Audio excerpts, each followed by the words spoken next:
जी भाई। हाँ जी। मुझे कुछ सवाल थे। जी थोड़ा सा मुझे तारुफ करा दे अपना। आप सनातनी है? जी। सनातनी मतलब हिंदुइज्म में एक लिंगायत एक कल्ट है, आपको पता है? अच्छा, लिंगायत के हैं आप, ठीक कर्ना है, यानी आप कर्नाटक कर्नाटक। कर्नाटक से ताल्लुक रखते हैं। Correct, correct. तो आप तो जी। हिंदू नहीं है ना? लिंगायत तो अलग रिलीजन है। या एक्चुअली अलग है, ऐसा डिमांड कर रहे हैं, लेकिन अभी क्या है ना कि उन्होंने बहुत सारे ये कर दिए, मतलब एक्सेप्ट कर दिए ना, अलग-अलग जो कल्चर है।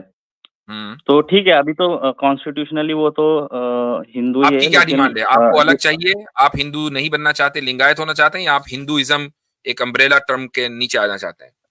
What do you yes, think? Umbrella की तरफ की हिंदू के अंडर जो लिंगायत है, तो जैसे अच्छा। हिंदुइज्म एक लिबरल, हाँ, थॉट है, तो चलो ठीक है, उसको एक मोनोथेइज्म भी एक थॉट आता है ना वेदों में। हालांकि ये लिंगायत वेदों को अपोज करते हैं एक्चुअली, क्योंकि उन बसवेश्वर महाराज के वचनों में बहुत सारे वेद के अपोज में बहुत सारे सेंटेंस आए हैं। जी। ठीक है। तो हाँ। जी हाँ। तो फरमाए, आगे बोलें। तो देखिए, मेरे कुछ सवाल है छोटे छोटे। मतलब अभी देखो, अल्लाह जो है इतना बड़ा, मतलब इतनी कायनात बनाई, इतना गैलेक्सीज वगैरह ये सब बनाए, उसके लिए नाम नाम जो है, अगर कोई मुसलमान बनता है तो नाम से क्या परेशानी कि कोई भी नाम रख दे।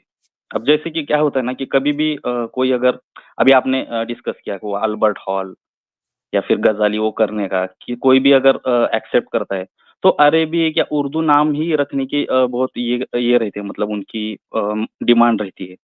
तो क्या फ़र्क पड़ता है? मतलब इतना सब लैंग्वेजेज़ तो उन्होंने ही उसने ही बनाए, गॉड, हाँ, अल्लाह जो सही है। कोई भी हो। हाँ, जी हाँ, बिल्कुल तो सही ये है। ना, हाँ, मैंने जो बात कही है एडवर्ड हॉल हुँ, के ताल्लुक से, अगर एडवर्ड एक मुस्लिम साइंटिस्ट होते या थिंकर होते तो हम बिल्कुल लगते उनके नाम पर। जब हुँ, एक इस्लामिक स्कूल है तो ऑब्वियसली बात है कि जो इस्लामिक फिगर्स हैं, अब उनके हुँ, नाम चाहे वो अरबिक साउंड करें या ना करें, हम उनके नाम रखेंगे। तो मसलन इब्न सीना है। अब इब्न सीना हुँ, को एवसीना बोला जाता है। अब एवसीना तो इस्लामिक साउंड नहीं करता। तो अगर आप एवसीना भी हुँ, रखेंगे, या इब्न रुश्द है, तो उसका जो उसको यूरोप में उसको एवरोस बोला जाता है। तो अगर आप एवरोस हॉल भी रख देंगे तो हमें कोई हर्ज नहीं है, क्योंकि आफ्टर ऑल आप इब्न रुश्द के बारे में बात कर रहे हैं। नाम से फर्क नहीं पड़ता है। बल्कि असल ये है कि आप हैं कौन। मसलन आपका, आई डोंट नो कि आपका असल नाम क्या है, लेकिन NAND, नंद, अगर आपका ही नाम है और आप मान लीजिए इस्लाम कबूल कर लेते हैं और आप ये कहते हैं कि भाई मैं तो यही नाम रखूंगा, तो नाम रखें, कोई हर्ज नहीं है, एज लॉन्ग एज उस नाम में शिर्क की बू ना हो। ठीक है। तो इस तरह के नाम भी होते हैं। आप देखें कि गुजरात में एक बड़ी तादाद है मुसलमानों की कि जिनका लास्ट नेम पटेल है। तो पटेल क्या हुँ, इस्लामी नाम है? नहीं, तो उन्होंने अपना लास्ट नेम बाकी रखा है। केरला में आप चले जाएं, ऐसा ही है कि बहुत सारे लोगों के लास्ट नेम वो हैं जो उनके फोर फादर्स के थे। तो नाम बदलना जो है वो कोई जरूरी नहीं है, अनलेस ये कि नाम में कुछ गड़बड़ी हो तो ठीक है। आप अमेरिका और इंग्लैंड में, यूरोप में आप देखेंगे कि बहुत बड़ी तादाद में जो लोग इस्लाम कबूल कर रहे हैं वो अपना नाम वही रखते हैं जो है।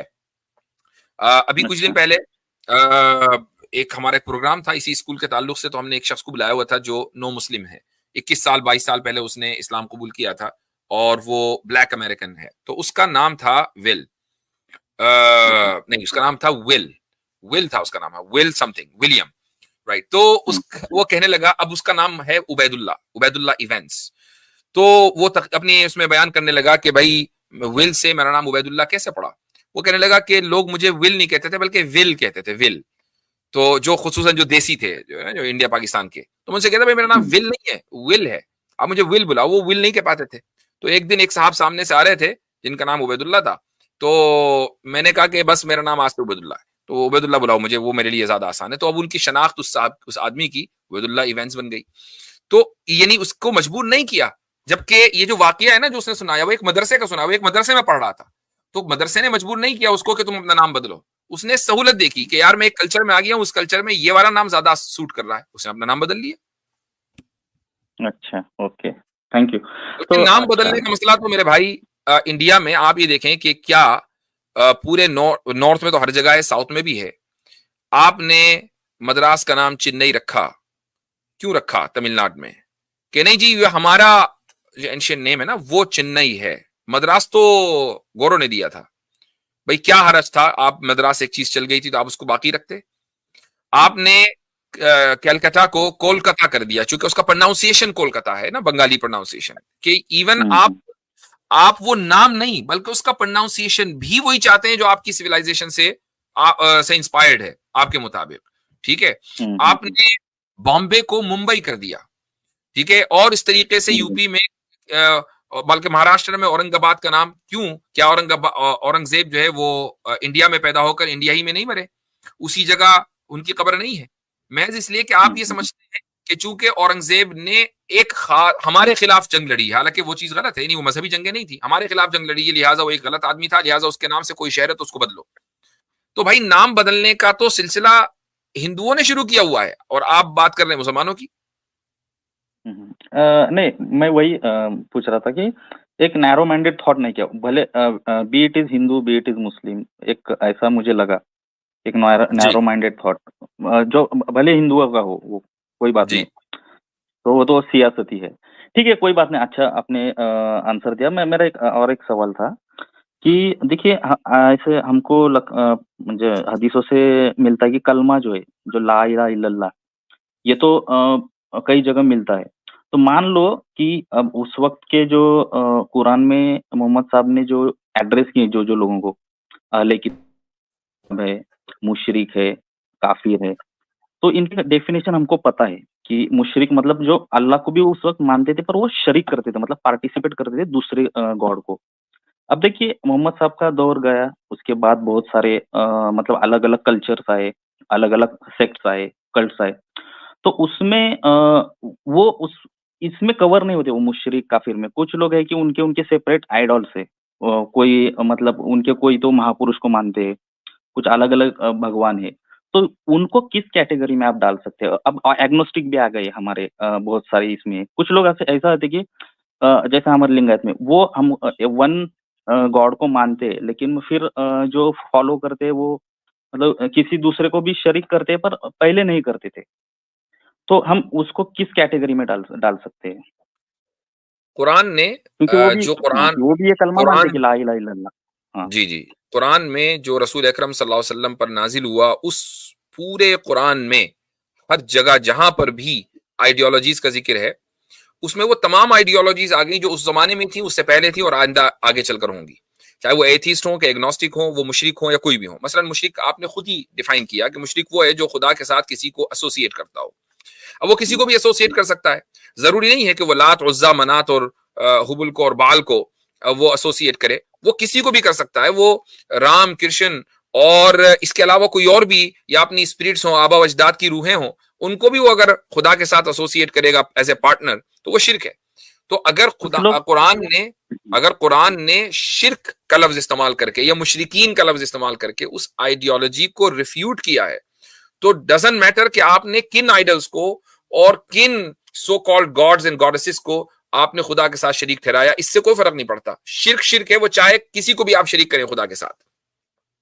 इसी तरीके से आप कहें, मतलब मैं आपको बता दूं कि एथिस्ट, आपके कहें कि भाई एथिस्ट तो नहीं थे उस जमाने में, या ये अभी आज बढ़े हैं, तो कुरान ने इसको कहा कैसे एड्रेस किया? कुरान ने इसको भी एड्रेस किया है। सूरह जासिया में कुरान करीम ने इसको एड्रेस किया वो इस तरीके से कि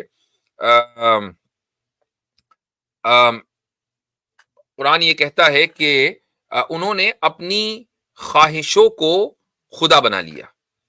ये आयत है, उस अभी जहन में आएगी। अपनी ख्वाहिशात को खुदा बना लिया, अपनी जो मर्जी है, अपनी जो मोरालिटी है वो खुदा है, बस वो उसकी सुनते हैं, खुद डिफाइन करते हैं कि क्या करना है क्या नहीं करना है।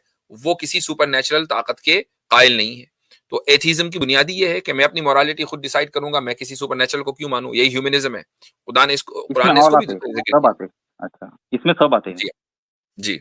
अच्छा, ठीक है। और मेरा अगला सवाल ये है कि देखिए अभी 2240 में जो आई है एक अब आयत, काफी अच्छा लंबी आपसे बात हो गई है, क्योंकि आज हम एक लास्ट ले लो, खुदा के वास्ते, जी लास्ट लास्ट आपके पास आ जाइएगा, आते रहते हैं आप हर चैनल पे, तो नेक्स्ट हाँ, तो अगली मरतबा बात हो जाएगी। और भी लोग हैं, क्योंकि आज भी हम प्लीज मुख्तसर करेंगे। लास्ट ले लो, लास्ट एकदम लास्ट शॉट लेंगे। ठीक है, अगर मैं महसूस करूंगा कि इसका जवाब लंबा है, तो मैं आपसे कहूंगा कि मैं अगली मरतबा जवाब दूंगा। जी, जी। आइए आयत आगे। अफराइता मन इत्तखज़ इलाहहु हवाहु अदल्लहु अल्लाह, ये आयत है सूरह जासिया की। जी, जज़ाकुमुल्लाह। जी हाँ, 2240 में तो देखिए मेरा वही है, तो ये मोहम्मद सल्लल्लाहु अलैहि वसल्लम ने मतलब ये बाद में क्या मनसूख हुई आयत कि उन्होंने क्यों ये फिर ये फॉलो नहीं की, ये क्या है मतलब? बाद कौन में सी आयत? उन्होंने बूथ तोड़े 20 to 40 कि उन्होंने अगर वो अल्लाह चाहते तो सब चर्चेस टेम्पल्स ये कर देते, एबॉलिश कर देते। ये 20 to 40 की आयत है। 20 to 40 नहीं, अल्लाह नहीं, ये तो आपने गलत तर्जुमा कर दिया इसका। ये कहाँ है? ये तर्जुमा ही गलत है। अल्लाह चाहते, वलौला दफ़उल्लाहि अन्नास बअदहुम बिबअद, अगर अल्लाह लोगों के एक गिरोह के शर को दूसरे के जरिए दफा न करता रहता, तो खानकाहें, कलीसा, इबादतगाहें और मस्जिदें जिनमें अल्लाह का कसरत से जिक्र किया जाता है सब मिसमार कर दी जाती। यानी अल्लाह नहीं करता, लोग करते।